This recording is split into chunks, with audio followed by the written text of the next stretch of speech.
വലിയ ദുരിത സാഹചര്യം മുന്നിൽ കണ്ട് എന്തെങ്കിലും തരത്തിലുള്ള പ്രശ്നങ്ങളുണ്ടെങ്കിൽ അതിനെ പരിഹരിക്കണമെന്ന് ആവശ്യപ്പെട്ടുകൊണ്ട് NDRF സംഘം അവിടെ എത്തിയിട്ടുണ്ട് എന്നുള്ള വിവരങ്ങളാണ് നമുക്ക് ലഭ്യമാകുന്നത്. എത്ര വിപുലമാണ് സംഘം, എന്തൊക്കെയാണ് തയ്യാറെടുപ്പുകൾ?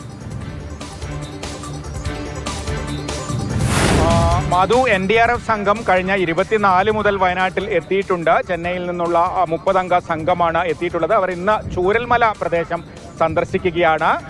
30 അംഗ സംഘമാണ് ചൂരൽമലയിൽ എത്തിയിരിക്കുന്നത്. ജില്ലാ ഭരണകൂടത്തിന്റെ ആവശ്യപ്രകാരമാണ് ഇവിടുത്തെ സ്ഥിതിഗതികൾ വിലയിരുത്തുന്നത്. NDRF inspector G. ഗോപിനാഥാണ് നമ്മളോടൊപ്പം ചേരുന്നത്. Is this a routine visit or any purpose? As per the requisition of the SDM of the Kerala state and the direction of the respected Akhilesh Kumar, 4th Battalion Arakonam in Chennai, 30% has arrived at Wayanad pre-positioning deployment. ठीक है, तो हमारा visit है जो collector madam से हमने मिला है.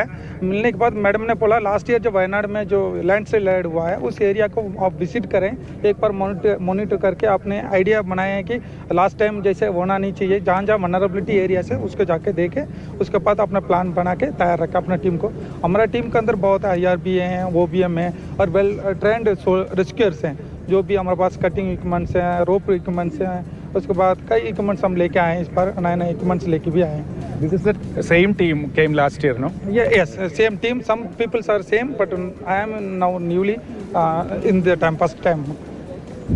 മധു, 30 അംഗ സംഘമാണ് ഇവിടെ എത്തിയിട്ടുള്ളത്. കൂടുതലും കഴിഞ്ഞ തവണ സംഘത്തിലുണ്ടായിരുന്ന ആളുകളൊക്കെ തന്നെയാണ് ഈ NDRFന്റെ സംഘത്തിലുള്ളത്. അവർ ഈ ചുരൽമലയിലെ സ്ഥിതിഗതികൾ വിലയിരുത്തുകയാണ്. ഇപ്പോൾ പ്രത്യേകിച്ച് ഇവിടെ പ്രശ്നങ്ങളില്ല. പക്ഷേ കഴിഞ്ഞ 2 ദിവസത്തെ മഴയിൽ പുഴയിൽ കുത്തൊഴുക്കൊക്കെ കൂടിയിരുന്നു. അത്തരത്തിൽ വലിയ രീതിയിൽ കഴിഞ്ഞ 2 ദിവസം പുഴ ഗതിമാറി ഒഴുകുകയൊക്കെ ചെയ്തിരുന്നു. ആ സാഹചര്യത്തിൽ കൂടിയാണ് ജില്ലാ കലക്ടറുടെ നിർദ്ദേശപ്രകാരം ഈ NDRFന്റെ സംഘം ഇവിടെ എത്തിയത്.